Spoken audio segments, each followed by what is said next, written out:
Fala pessoal, tudo bem? Para quem não me conhece, meu nome é Thiago, eu sou estudante de Medicina da Universidade Regional do Cariri e hoje eu estou inovando, trazendo um novo quadro para o canal que é Estudante de Medicina Reage. Hoje vamos reagir a uma reportagem do Jornal da Cultura sobre resistência bacteriana. Vamos assistir comigo. Uma em cada 6 infecções bacterianas no mundo é resistente a antibióticos. O alerta foi feito pela Organização Mundial da Saúde, que já projeta a ineficácia dos tratamentos se não houver um uso racional desse tipo de medicamento. O relatório foi apresentado durante a Cúpula Mundial de Saúde, que aconteceu este mês em Berlim, na Alemanha. Foram reunidos dados de 23 milhões de pacientes com infecções bacterianas de 104 países entre 2016 e 2023. E as conclusões foram preocupantes. Na média, uma em cada 6 infecções bacterianas confirmadas em laboratório no mundo resistiu a tratamentos. No Brasil, o levantamento apontou que as infecções urinárias apresentam resistência a antibióticos comuns com taxas superiores a 50%. Nas infecções sanguíneas, o índice foi de 40%. Nas gastrointestinais, entre 30% e 40%. E nas infecções urogenitais, acima de 70%. A resistência a antimicrobianos, ela acontece. Só antes da gente continuar na reportagem, um dado que eu vou trazer para vocês é o seguinte: há muitas décadas nós debatemos sobre resistência bacteriana. Inclusive, o uso desenfreado desses medicamentos faz com que até em poucos anos você consiga formar cepas resistentes. Vou colocar aqui a informação na tela para vocês. A penicilina, por exemplo, ela foi descoberta lá em 1928, mas começou a ser usada mesmo em 1943. Cerca de 3 anos depois, já foram detectadas cepas resistentes. A tetraciclina foi em 1950. No ano seguinte já tinha cepas resistentes. A eritromicina, que é um tipo de macrolídeo, essa foi descoberta lá em 1953. Durou bastante tempo. Tá? Não sei se por conta do mecanismo de inibição da síntese de síntese de proteínas no RNA ribossômico da bactéria, durou 15 anos para que surgissem cepas resistentes. Aconteceu. A meticilina, em 1960, 2 anos depois já tinham cepas resistentes.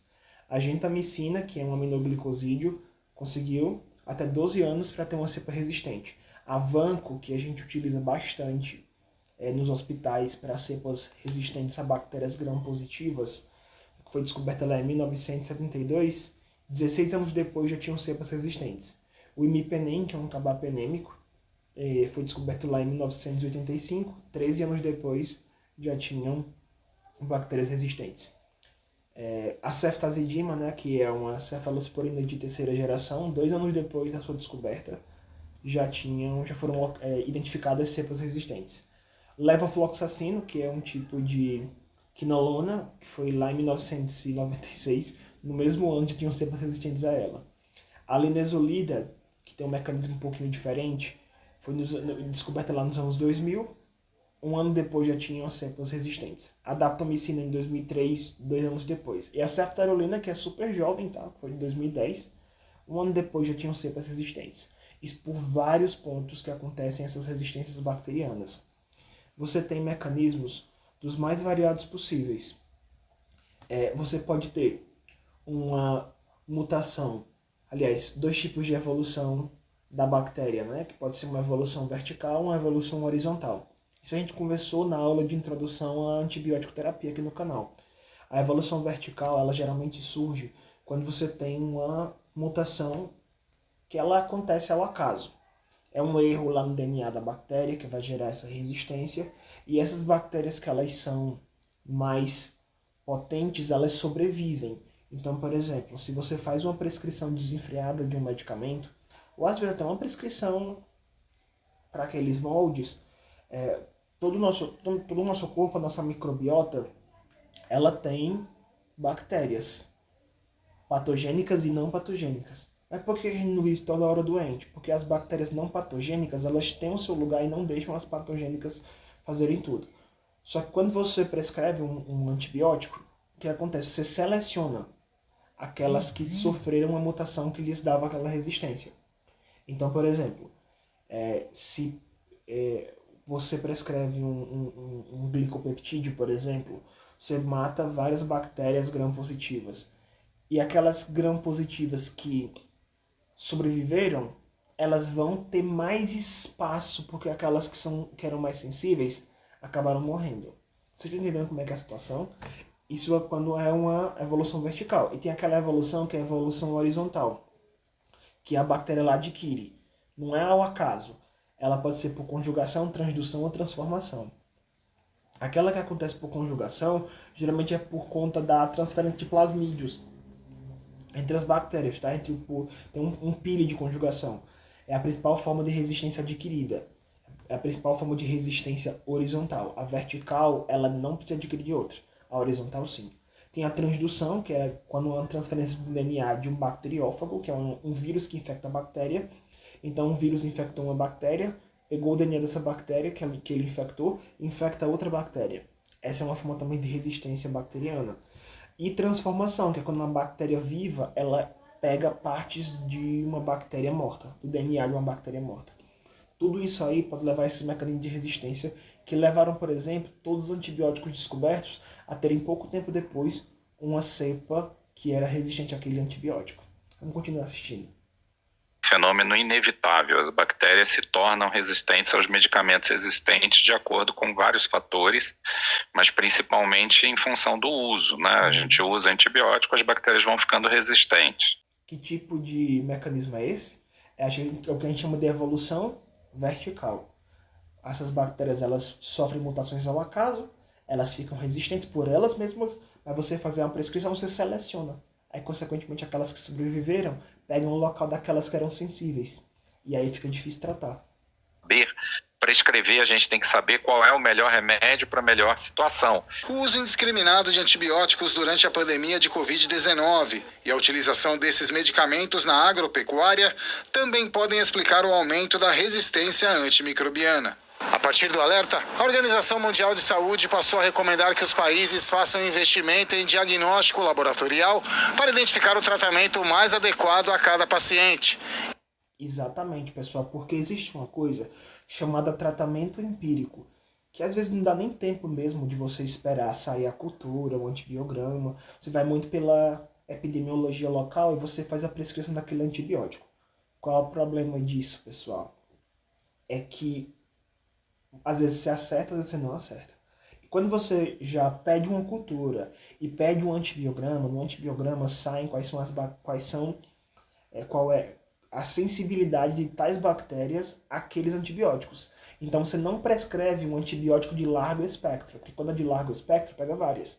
Mas se você sabe qual é a bactéria que está infectando aquela pessoa e você sabe qual antibiótico prescrever, porque ele sim vai ser específico para aquela bactéria e aquela bactéria vai ser sensível àquele antibiótico, esse é o correto. Você faz com que você desenvolva menos resistência nas bactérias contra esses antibióticos. Isso é o ideal, é o mundo ideal. É que você pudesse solicitar cultura e o antibiograma assim super rápido. Às vezes não é a realidade de todo mundo, inclusive de partes do Brasil. Reforçou que é preciso desenvolver políticas de uso racional de antibióticos. Se a gente continuar nessa escalada, subindo o percentual, né, o número de bactérias resistentes a esses antibióticos, a estimativa é que a gente chegue até 2050 não mais conseguindo tratar doenças que são relativamente simples. Uma infecção urinária, uma infecção de garganta. Já existem estudos sobre isso, pessoal, sobre mais ou menos 2050. Creio eu que daqui para lá a ciência vai conseguir desenvolver novos fármacos, ou então pode acontecer o que está ocorrendo hoje, resgatando antibióticos que tinham deixado de ser usados. Por exemplo, depois que começaram as resistências aos glicopeptídeos, começaram a resgatar as polimixinas, que eram usadas décadas atrás, pararam de ser usadas porque nós tivemos antibióticos de melhor espectro, só que esses antibióticos começaram a também não ser suficiente para matar certas bactérias, só que essas bactérias de agora já não são mais resistentes às polimixinas, que eram décadas atrás, mas agora não são mais porque o mecanismo que elas tiveram que desenvolver para sobreviver eram outros. Então o resgate muitas vezes de drogas antigas está salvando a vida de muitos pacientes. O problema é, será que com prescrições desenfreadas, o uso agrícola dos antibióticos de forma não controlada, será que vai fazer com que, mesmo resgatando antibióticos antigos, seja o suficiente? Ou vai deixar esses pacientes na mão, uma hora ou outra? Então, o que antes a gente não morria, nós podemos passar a morrer, porque os nossos medicamentos já não vão tratar, né, essas doenças por conta da resistência que essas bactérias começam a ter, né? Ensina qual é o nível de preocupação que a gente precisa ter com uma informação como essa. Você lembra da história do Pedro e o lobo? Ó o lobo, ó o lobo, ó o lobo. Essa história é essa. Nós estamos falando há tanto tempo de resistência bacteriana que se isso que a reportagem está falando fosse verdade, todo mundo já tinha morrido de resistência bacteriana.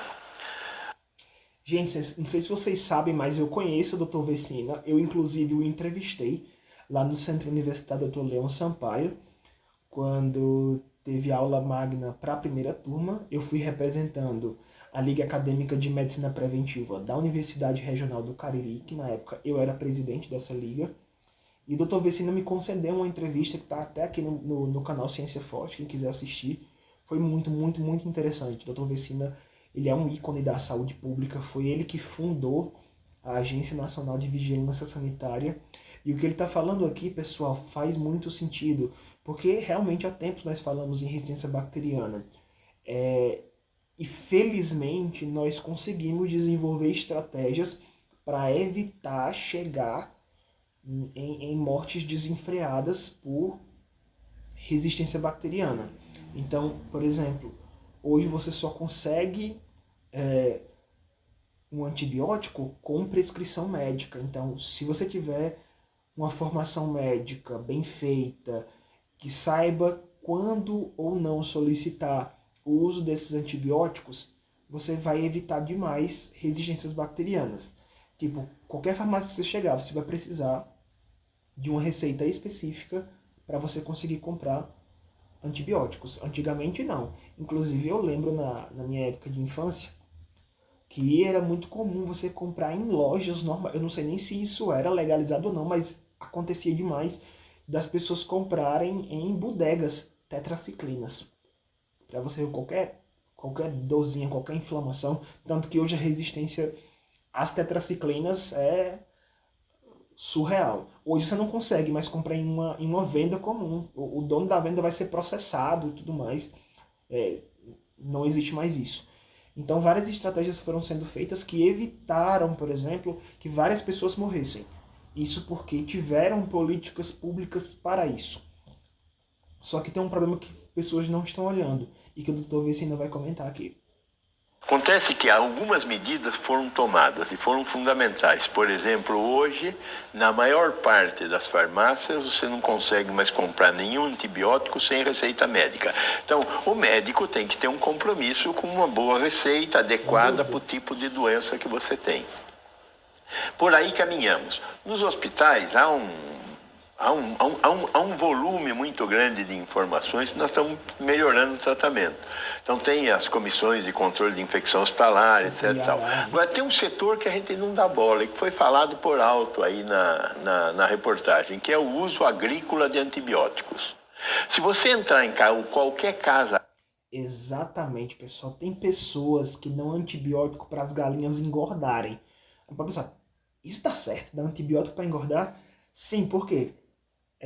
As galinhas, os bois, os animais, todos eles têm micro-organismos que residem no seu intestino. E eles competem muitas vezes por nutrientes com esses animais. Se você prescreve antibiótico para eles, o que acontece? Não vão ter esses micro-organismos competindo com as galinhas, com os porcos, com os bois, e ele vai engordar mais, porque vai ter mais nutrientes que não estão sendo competidos com as bactérias. Qual é o problema disso? Você está selecionando bactérias que vivem na flora intestinal desses animais e você está desenvolvendo resistência bacteriana. Agrícola. E se você quer uma criação de galinha no fundo do quintal, você vai conseguir comprar um antibiótico derivado de alguma ampicilina para dar para suas galinhas não ficarem doentes. Mas só que galinha tem que usar antibiótico, galinha tem que usar, boi também tem que usar quando está doente. Quando não está doente, se você está dando um antibiótico para o bicho engordar mais, está errado. E nós estamos usando na agricultura antibiótico para engordar bicho, para diminuir o número de micro-organismos que competem com o uso de alimento que aquele organismo animal tem. Então, o grande risco hoje não está mais na prática médica, o grande risco hoje está na agricultura. E isso vai ter um impacto econômico também. Tá vendo, pessoal? Esse é um dos grandes problemas que o Ministério da Agricultura, juntamente ao Ministério da Saúde, eles vão ter que conversar e ter alguma regulamentação. Dúvida, né? Sim, vai comprometer ainda mais o SUS, né, no atendimento de mais pessoas, mais medicamentos que vão precisar ser reformulados para conseguir atender uma demanda que já não consegue atender com a formulação atual. E também eu ia destacar a questão do descarte do medicamento, né, doutor Vicina? Também. Porque se você faz o descarte incorreto, jogando no lixo comum, isso vai para os aterros, isso também influencia os lençóis freáticos e acaba também contaminando o ambiente. Isso faz com que haja... Eu adorei essa reflexão da Lia Lopes. Inclusive, eu estava pesquisando sobre o tema também do despejo, né, o descarte dos antibióticos, porque é o seguinte, quando você coloca, eu terminei de tomar X de antibióticos, tem pessoas que não terminam o prazo todo, infelizmente, e jogam às vezes no vaso sanitário, ou então no lixo comum. Quando você descarta isso, você vai fazer também com que micro-organismos do ambiente sejam selecionados. E muitas vezes micro-organismos patogênicos, que acabam criando essas superbactérias. Isso vai contaminar a água, vai atingir os lençóis freáticos e tal, vai ser bem complicado. E nós já temos legislação para nos ajudar a ter um descarte adequado desses fármacos utilizados em casa. Por exemplo, em 2020, eu olhei até aqui o decreto, tá? É o decreto 10.388. Foi um decreto assinado pelo então presidente da República, Jair Messias Bolsonaro, que tinha como ministro do Meio Ambiente, o Ricardo Salles. Eles regulamentavam uma lei do governo Lula, para você ver como, independente do governo, quando é feita uma estratégia correta, é sempre tentando melhorar algo que foi idealizado. Tinha uma lei anterior que foi sancionada pelo presidente Lula, na época, hoje atual presidente, e era presidente em 2010, que é a Lei 12.305, que instituía a Política Nacional dos Resíduos Sólidos. E com essa Política Nacional dos Resíduos Sólidos, o Lula assinou junto a vários ministros, ao Rafael Tomasi, ao Guido Mantega, José Gomes, Miguel Jorge, Isabela Mônica, João Reis, Márcio Fortes e o Alexandre Padilha, que é o atual ministro da Saúde, também foi ministro na época do governo Lula. Esse decreto do presidente Bolsonaro, que regulamentava o parágrafo 1º do caput do artigo 33 dessa lei 12.305, da lei do presidente Lula, ela institui um sistema de logística reversa. E nesse sistema de logística reversa, você tinha como descartar esses medicamentos, esses produtos industrializados em seus devidos locais. Por exemplo, se você às vezes vê em frente à farmácia pontos de coleta para você despejar aqueles medicamentos que você não usa mais. Porque se você colocar no lixo comum, aí você vai ter um certo problema. Mais ainda resistência antibacteriana. Então é um somatório de fatores, inclusive ambientais, climáticos, né? Mas que acabam impactando ali socialmente a saúde, né, da população.